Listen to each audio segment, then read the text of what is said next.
Hey everybody, so welcome to the latest in the live interview series of the COVID-19 response special that the New Zealand Health and Safety Professionals has been putting on now for the last few weeks.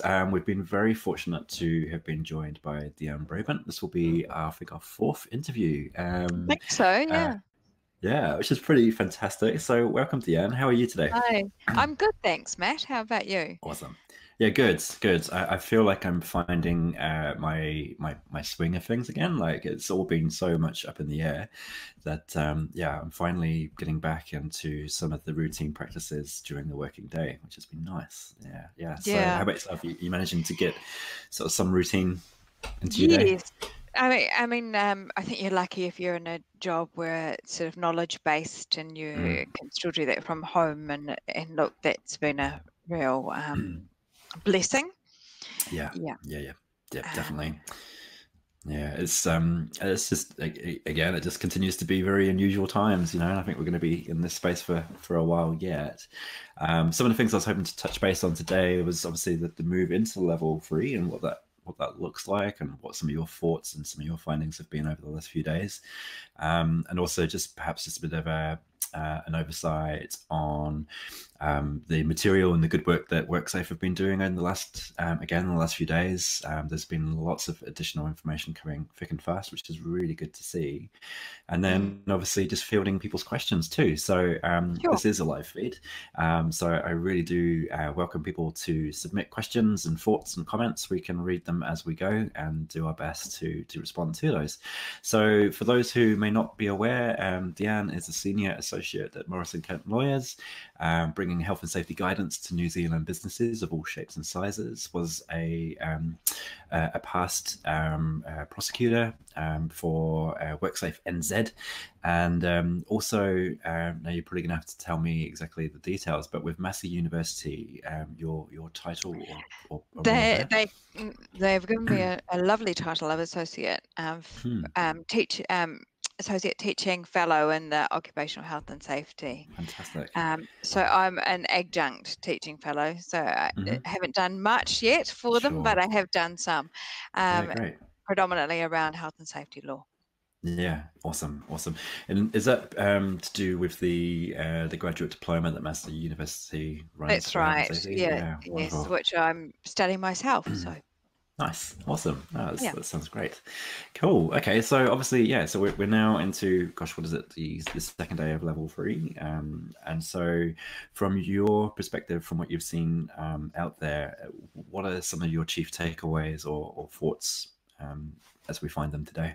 Well, I've actually thought a bit about what people had to do last week in order to go back into Alert 3, and I didn't think it was too bad a thing, because what's happened is it's drawn and highlighted the need to have a workplace plan around any change in the workplace. So one of the things that you would have seen that WorkSafe put out was their own Alert 3 template, which was very helpful. I've had a look at that, and I've actually used that as a basis for undertaking a Alert 3 preparation for somebody. And I thought that was pretty good. I think that probably some people have struggled around some of the things about qualifying people in terms of their health of coming back into the workplace and how they go about doing that. And now that matters are changing as well in terms of what symptoms to be looking for, and that some people are asymptomatic, that's not so easy so the things that were put in place perhaps during Alert 4 for essential workers, checking temperatures and that type of thing, those are a little bit outdated because some people are asymptomatic. So some of the sort of thinking that I've had around qualifying people to come into the workplace is asking questions about whether or not they've been connected to anybody, that tracing sort of element, that has been isolated, has been unwell, have they been unwell themselves, and working through those questions. Of interest was that we had a broken window at our place during at the end of Alert 4 and the beginning of Alert 3, and that was quite interesting to watch how the contractors went about doing the tracing. So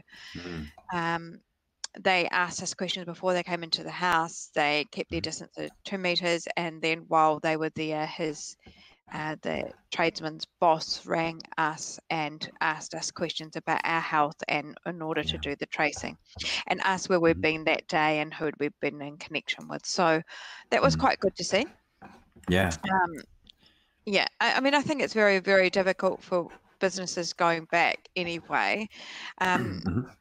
And it's occurred to me that it's very similar to going back after a long break, perhaps having the whole of Christmas off in your factory, etc., and having to come back into the workplace and ensure that people are alive and vigilant around controls and risks and what needs to be done. So I think if you treat transition back into Alert 3 as being the same as that, but with an additional sort of level of controls around hygiene and safety, then you're not going to be too wrong. But there will be a lag in knowledge or memory in terms of dealing with controls, your general controls, and also cognitive overload and trying to deal with both what's already in place in the workplace and then having to deal with the hygiene aspect. And I think too, workplaces are going to have to be aware that in order to maintain social distancing and particularly in factories, etc., that means less feet on the floor and the need for zoning, and that work won't be done as quickly. So the communication to workers also has got to be extended to say, we're not expecting you to have the same output, for example, as what you did previously because of the circumstances. Yeah, absolutely. And I think that probably goes, as you mentioned before, hand in hand with it needs to really be a slow and steady start, not only for occupational health reasons, but obviously from the safety perspective as well, where we're not going to be as sharp as we once were, and it's going to take a while to get back into the swing of things. I know for myself, I certainly feel really rusty at the moment, just trying to get back into some of those daily practices and routines is, it's definitely requiring more coffee than usual, that's for sure.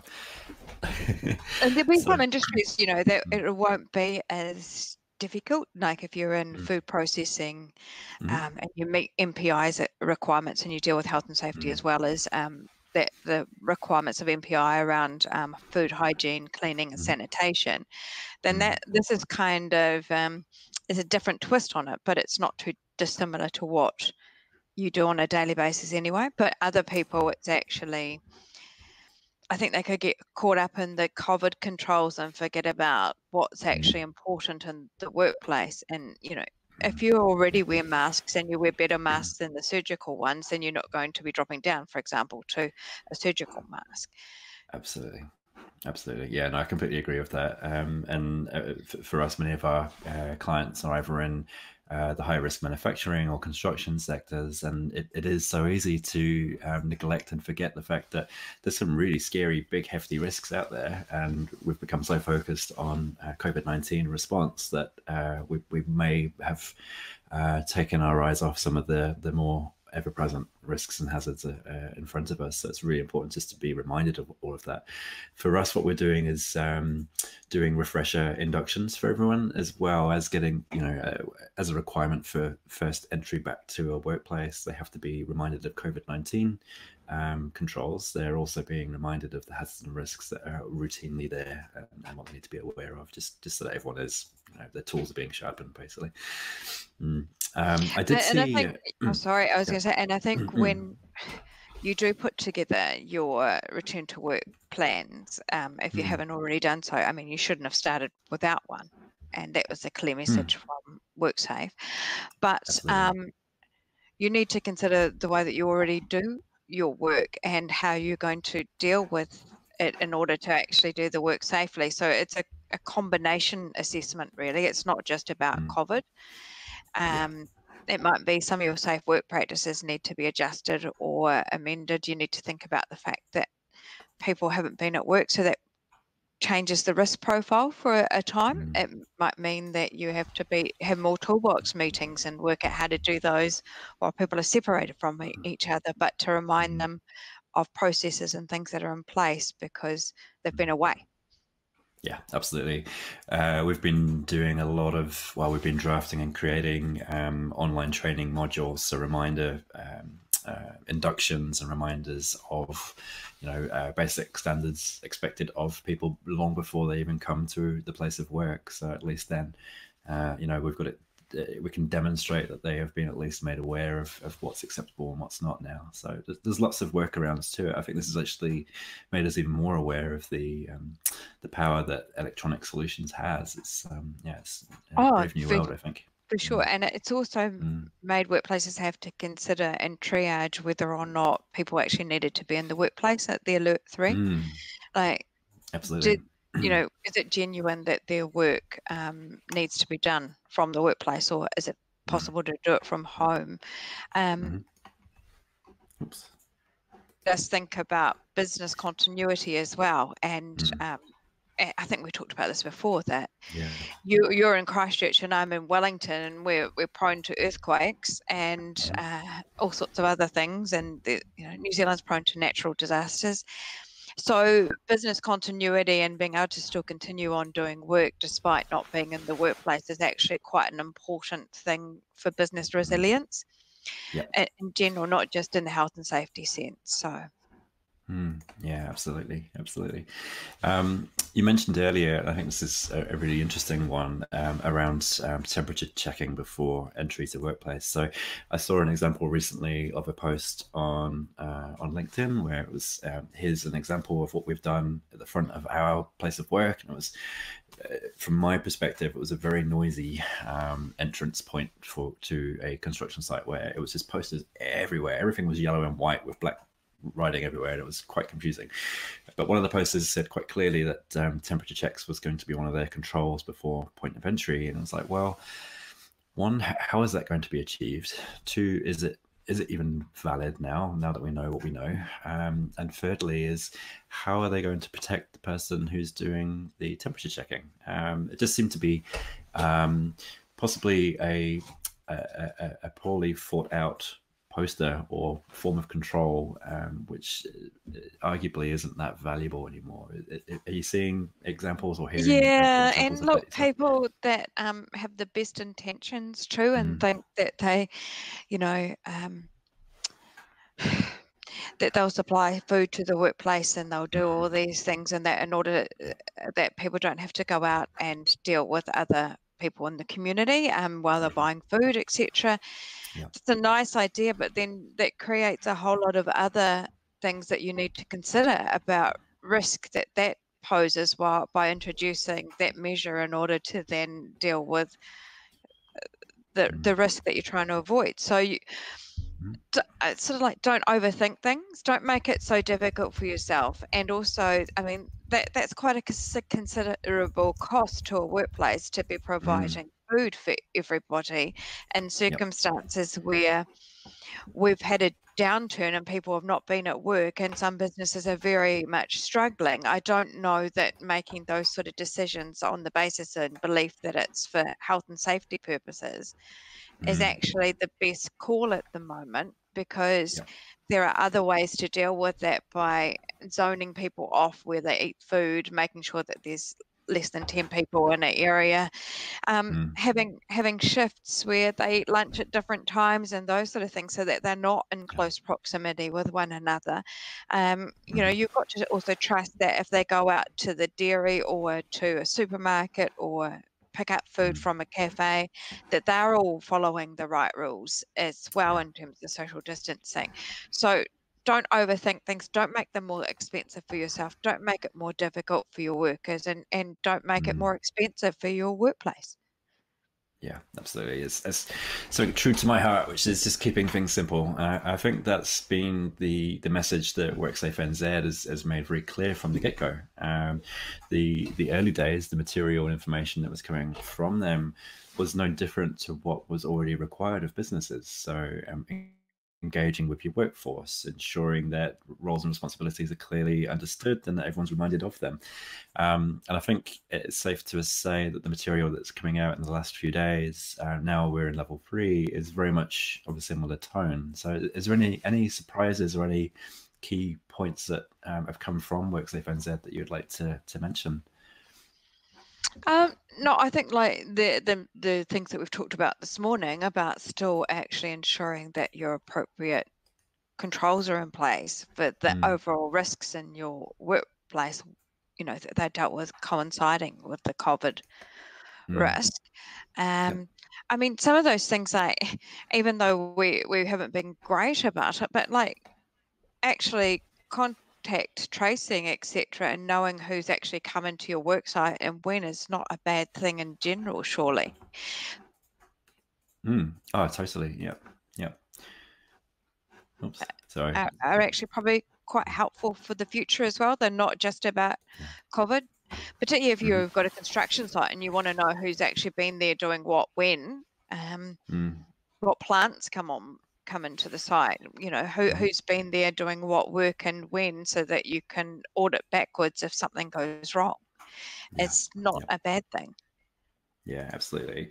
Yeah, plant records is something that traditionally, from my experience, has been something that's always been pushed back. It's like, well, what's the benefit of having a plant record for each specific site? There's a number of reasons, but I think now it's very obvious that this is incredibly important. We need to know who's been using which piece of equipment and the history of that piece of equipment, particularly in level 3 and beyond. It's a no-brainer. We're actually recommending if at all possible, that only one person is assigned to a large piece of mobile equipment, or if it's possible to have their own pieces of hand tools and equipment and not to share. Often easier said than done, but it's these types of things that businesses really need to be getting a grip of and communicating effectively to the people as to how they're going to control and manage any potential contact and spread of COVID. Yeah. I mean, if you're doing shifts, say at a port where you've got somebody in an excavator or on a straddle crane, etc., then you need sort of a break between each shift in order to actually ensure that the cleanliness, hygiene, and sanitation is done prior to the next person getting in that cab. Yeah, definitely. And that can be part and parcel of when you do your pre-startup checks. Let's be fair. Between shifts, you do those anyway. Yeah, absolutely. Yeah. It did actually feel a wee bit like there was a bit of a mad rush yesterday morning. It may just be me, I may be being a bit sensitive, but it just felt like the roads were extremely busy and everyone was just, blinkers on, let's get to work, just get back to it. Yeah, I mean, I guess I do have some niggling concerns around whether we may experience a bit of a spike in recurrence and, hopefully avoid return to level 4. But from your perspective, do you have that kind of tingling sense as well, or do you think that what you've seen has been pretty good? It's difficult because in terms of the lockdown, I mean, there's lots of questions about whether it should have been done and whether, lots of experts weighing in on that. And that, I suppose, makes it quite difficult for people who have struggled psychologically with the concept of a lockdown, or have looked at the numbers and thought that perhaps we didn't need it. For health and safety professionals who work in an area of risk and avoidance of risk, when you don't see the outcome that you're trying to avoid, then you see that as a good thing. But there has been a big sacrifice for people, and it's been difficult for them. And for those who are struggling financially and wanting to get back to work quite quickly, telling them to wait longer would have been quite a difficult thing as well. There is a possibility of a spike from an occupational hygiene point of view, but then I think that that's been accepted by Dr. Bloomfield and the Prime Minister, that could happen. And I think that there's some difficulties too. People are chafing at the bit. So you see that there's news stories at the moment about burger fuel in Auckland and difficulties with social distancing. And there's some photos of Orange Parade where there's lots of people out together and large clusters of people grouping and being with one another, and I can see that why you'd do that, and I certainly feel that myself. But I think that it is still too early to tell from the point of view of whether or not we have beaten it to the extent that we need to beat it. And it's also very interesting from a health and safety perspective, because, when you're a health and safety professional, you're used to elimination not meaning what the general public would think elimination means, which is complete eradication. In health and safety, it's quite hard to explain because the terms elimination and minimisation have quite a different technical meaning, and they do in health as well. So those sort of communications perhaps should have been dealt with a bit better, maybe in the first instance, to explain to people exactly what they mean and what they mean in terms of management of risk. But yes, time will tell. I mean, it's difficult to know about other countries as well, where they've done different measures to what New Zealand has, and what the outcome long term will be for that. What I do know is Australia and other countries may be in their control phase for a lot longer than what New Zealand will be. It's a very difficult decision to make in terms of balancing the economy against public health. Yeah, absolutely. We've got a question here, and then I want to return to that kind of point because it's quite an interesting one. But so we've got a question. Hey, great content, Matt and DeAnne. You're welcome. There is still conflicting opinions around the physical distance requirements. For example, no work less than 1 meter protocols versus only if under 15 minutes. The Health Act in duration. Is there any specific advice around this? So, what's your take on that? Well, I would go at the moment based on the Ministry of Health, what they're putting out there, and what was about. I mean, I still am preferring really to look at the guidance that was put out for essential workers. So the range is 1.5 to 2 meters is what I'm seeing in people's policies that they're putting out. That they're not hard to work out. They're not hard to visualize. Basically, put your hand out, the other person puts their hand out, and that's the distance that you should be from each other. Those sort of distancing rules are not too difficult to work out in terms of zoning and in terms of where you put people in an office or a factory. So I think, it's based on the 15-minute exposure in the Health Act. It's not based on COVID per se. Yes, it's a really good point. Based on communicable disease in general, and those rules around distancing are about the way that COVID is transmitted, and about droplets and the ability to actually get in the zone where there's droplets and those sort of things. So I think it's more about working out based, and it's a good in general, right, Matt? It's a good question, because it makes you think about, why am I actually putting this control in? Well, it's actually because of the evidence support about transmission and why we need to be that distance from each other. And also, if you maintain those distancing rules, you don't need PPE.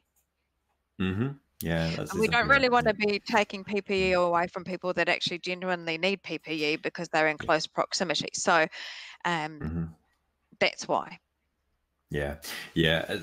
Gosh, once again, really brilliant points. So, I mean, the reality is that this is a new situation that we find ourselves in. So we should really be relying on the latest information and guidelines that are being produced by the Ministry of Health, first and foremost.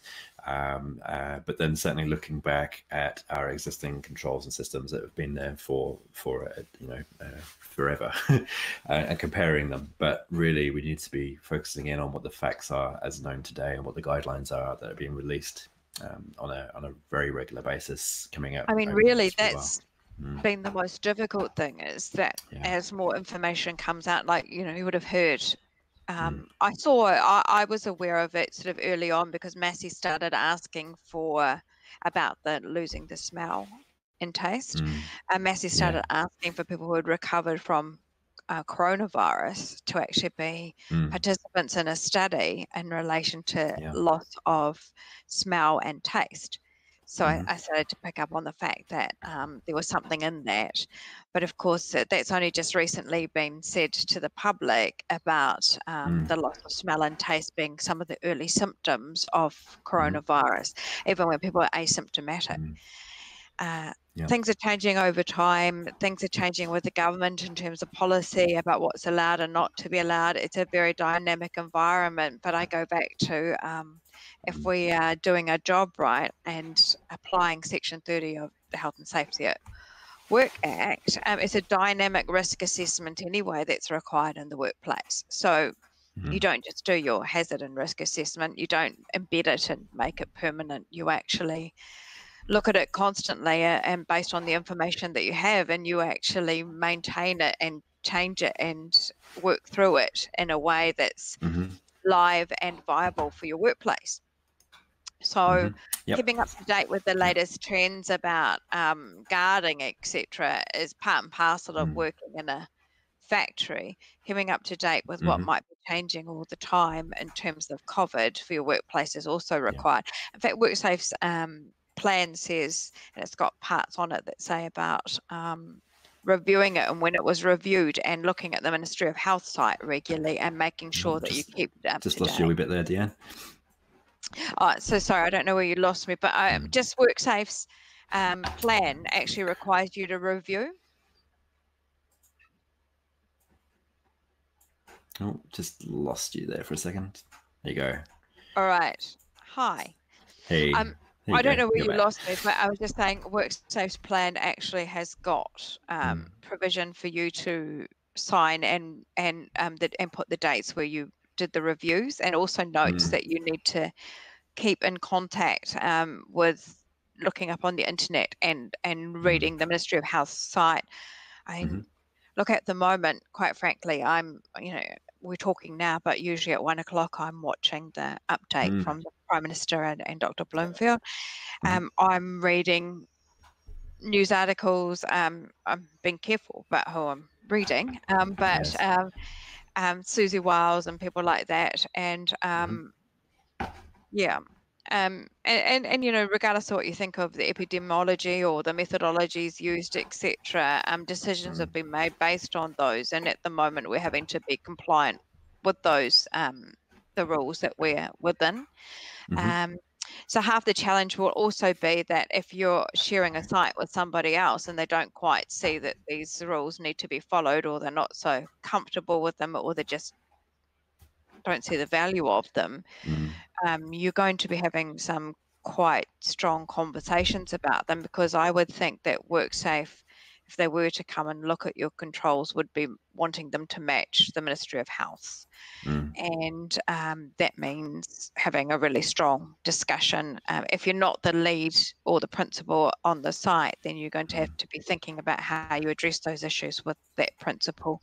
The person who can influence and control at the site really should be making sure that the right controls are in place, and they'd have to have very good reason to depart from the Ministry of Health's guidance in these circumstances.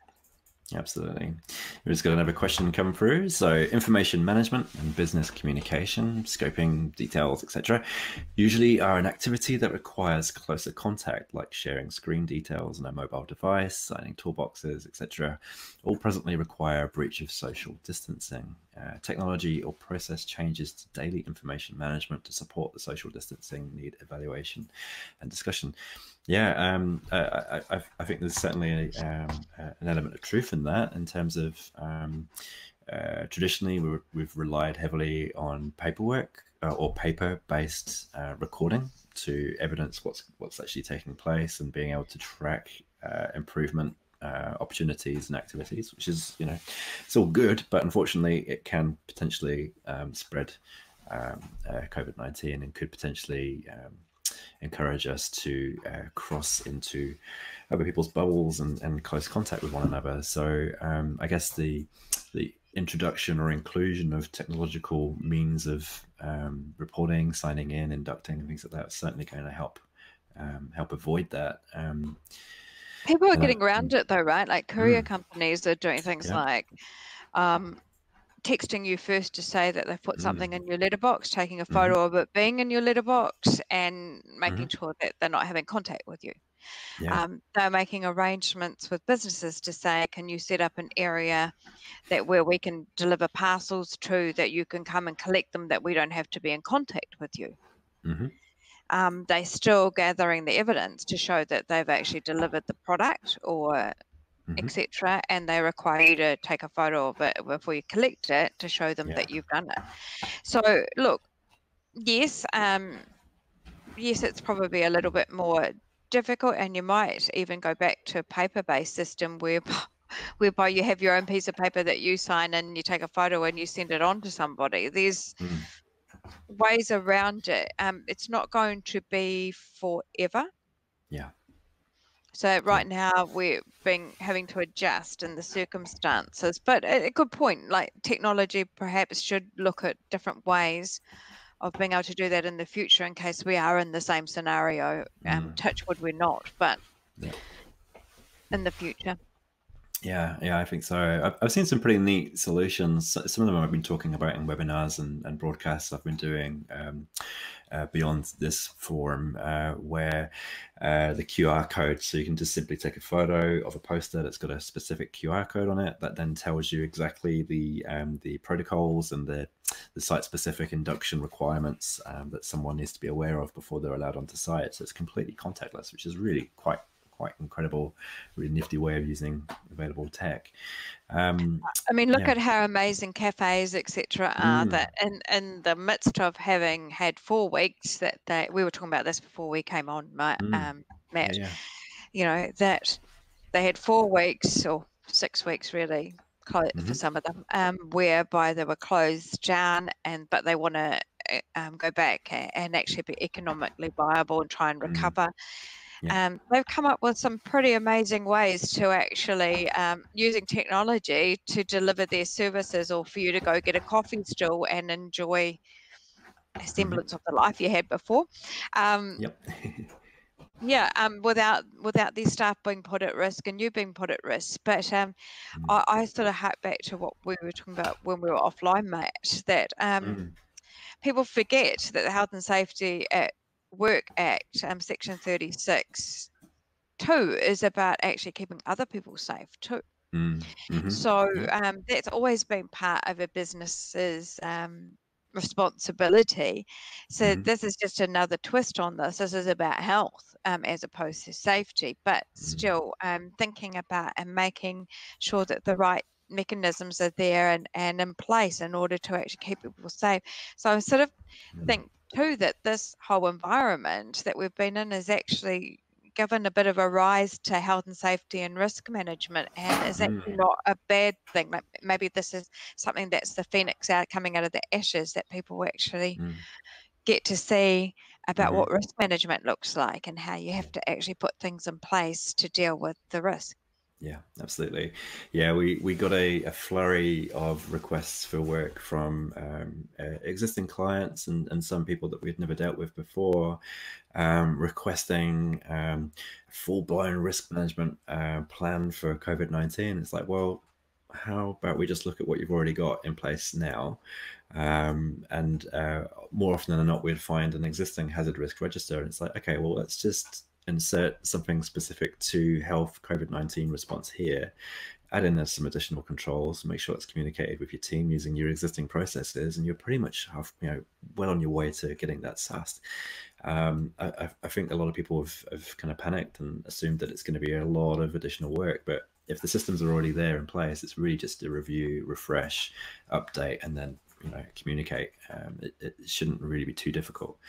I mean, if you think about all of us, we were taught as kids to wash our hands before we ate our food and all those sort of things. But as adults, some of those behaviours slip off, and we don't do quite as well on the hygiene, I think, than what we should. And this has been a reminder about that too, right? So I think it's a good time for businesses to have a good look at their health and safety and think, right, we've got, we've got a health and safety register, etc. But when was it last looked at? When were the hazards and risks actually, and who actually did that work in the first place? Who decided what the controls should be, or whether or not it was a critical risk? Let's actually look and see whether or not we're happy with that position now, because things change over time too. And the way that we do our work changes, and that might no longer be a risk because it may no longer be something that we actually do anymore too. And then you've got a risk register with something on it that's meaningless. Yep, definitely. Yeah. Or even worse, is you find that the risk register doesn't have anything related to risk. It's all purely hazards because it hasn't been, looked at for 4 or 5 years, previous to the Health and Safety at Work Act. It's still quite a lot of that a lot going of on. opportunity lost if you actually do hazard spotting. If you base your analysis on risk, then you then pick up a lot more hazards that interact with that risk in order to bring the outcome that you don't want. So, if you're looking at working at height and you just talked about falls from height, you miss out on the other risks that are associated with that. So now that we are in level 3, and hopefully we can now start looking into the future a wee bit more. Is there? We've already mentioned that the risk management awareness is certainly on the rise. Occupational health is certainly on the radar now for the first time in a while. Do you see any other trends or any other things that we can start to look forward to from a health and safety point of view? In the weeks, months, and potentially years from now? I think I'd like to see that there's a bit more emphasis on health as opposed to just safety. I think we talked about this on our other discussions, Matt, too, that silica and asbestos have sort of been at the forefront, but there are other health-related matters, and an alarming rate of New Zealanders are actually have got pleural plaque, are suffering from health conditions as a result of their work. And they're sort of silent killers in a way, because you don't necessarily go back in time and think about the effects that actually happened in a workplace, because the consequences are so far down the track. There's a latency there. But I'd like to think that there'd be a real emphasis in the workplace on what long-term health effects there are from certain types of work, from dealing with certain substances, from fatigue and stress and those sort of things, and the impact on the workforce, so that there's a wider impact on, consideration, as opposed to just dealing with guarding or dealing with the immediate risks that you see there on a daily basis. Yeah, absolutely. Yeah, I actually think the role of the health and safety advisor, coordinator, manager, consultant, I think it's been steadily evolving. I think in the last few years, it's really been moving steadily away from the traditional box ticking, policy creating function, and is certainly moving more into the realms of change manager, or storyteller, in a way, trying to get the engagement participation from others. And I think you've mentioned is the rise of risk management as well. I think we've been quite slow on the uptake on what actually risk management is and looks like, and I'd like to think this is going to really push that to the fore and encourage many of us to start looking at risk management as something we need to sharpen up on. And in terms of good governance, the other thing is a keeper of health and safety knowledge within an organisation. They're probably quite good at keeping their intellectual property. But all of those sort of the basis from which you made decisions about health and safety, and noting those down and thinking about, well, who was that actually made that call at that time, and why did they make that call, and what informed that decision? And because I think what also happens is that things become a policy or become part of the DNA of a business. And as time goes on, they become accepted as being the way that things are done or how they should be done. But no one actually sort of looks at them and looks at what the genesis of that was. And why was it actually brought in the first place? And what harm was it trying to avoid? And is that actually still relevant now? And do we still need to be doing this process?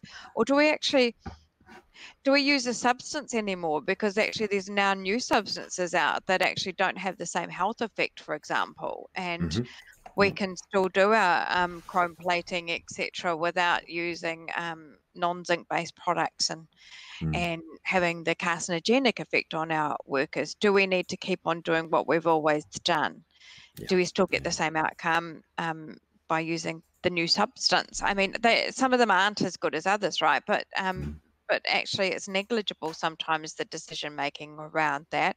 And when you're making a decision about worker health and long-term exposure, then you've got to think a slight degrading in the durability of the product, but actually safer for the worker. Yeah, definitely. Now, one last thing I wanted to touch on, and before I change tact, I want to invite everyone who's tuning in live at the moment to ask any final questions that you might have. I'm aware that DeAnne is a very busy person, so I don't want to take up too much of your time. But yesterday was the World Day for Health and Safety, and Health and Safety at Work, and also the Workers' Memorial Day. And I guess I just wanted to acknowledge that, and also just to hear from yourself in terms of any thoughts or current themes on that particular event that you might want to bring to the table.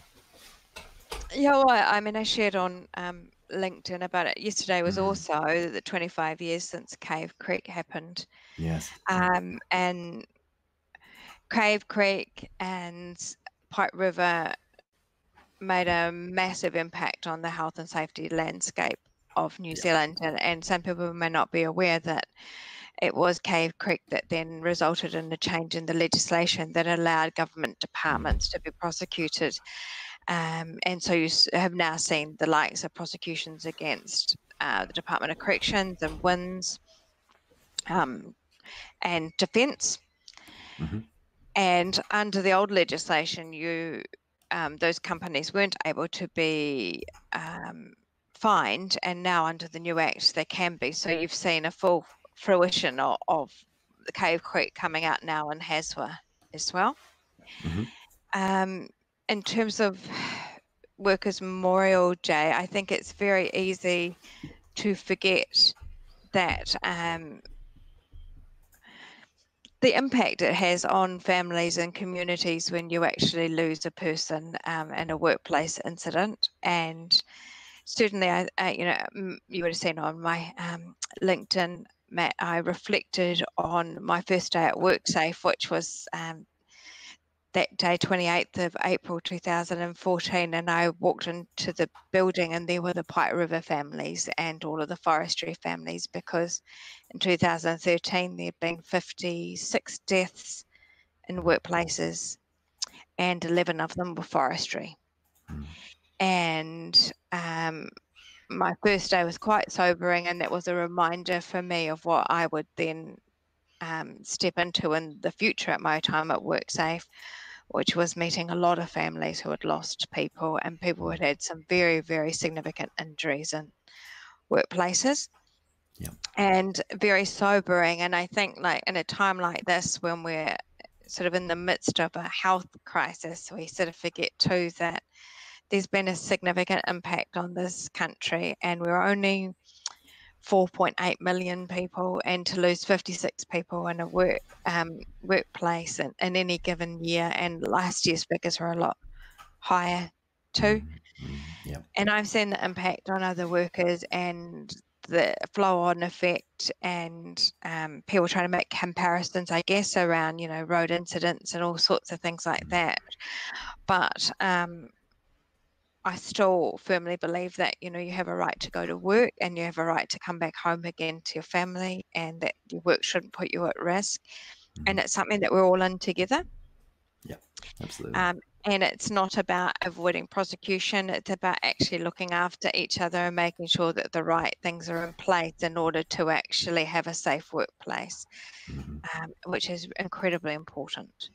Yeah, absolutely. Yeah, thank you for sharing that. I guess it's a really great reminder, and I'm sure we all have our own personal stories and reasons why we do what we do, but it's such an important thing that we continue to do what we do, not only for ourselves but our broader communities as well. It's very important work indeed. Alrighty, well look, it's we've been live now for just over 45 minutes, so I wonder if perhaps we'll wrap up this session, DeAnne, and I'll let you get back to what you do best. And but look, I've got to say, like, we've done a number of these interviews, and I think each time we do this, I feel like I get a ton of value. But I think we're both probably becoming a little bit more confident and competent in this forum, because we've had a raft of comments from everyone. So thank you for everyone's feedback, and Thank you. I'd really love to think that we can do this again sometime soon, because I think the environment is changing very, very quickly. But it's also really important to remind ourselves that also a lot of things have remained the same, and it hasn't changed, and it can be super simple in most instances. But I'm rambling on now. But thank you for your time. And, You're welcome. yeah, and for those who have just tuned in or have perhaps missed this broadcast, we'll record. We've made a recording of this, and we'll make it available on all of the regular social media channels. So, thank you everyone for joining us today. Thank you once again, DeAnne, and we'll speak soon. Okay, see you, Matt. Okay, Thanks, take care. everyone. Bye bye.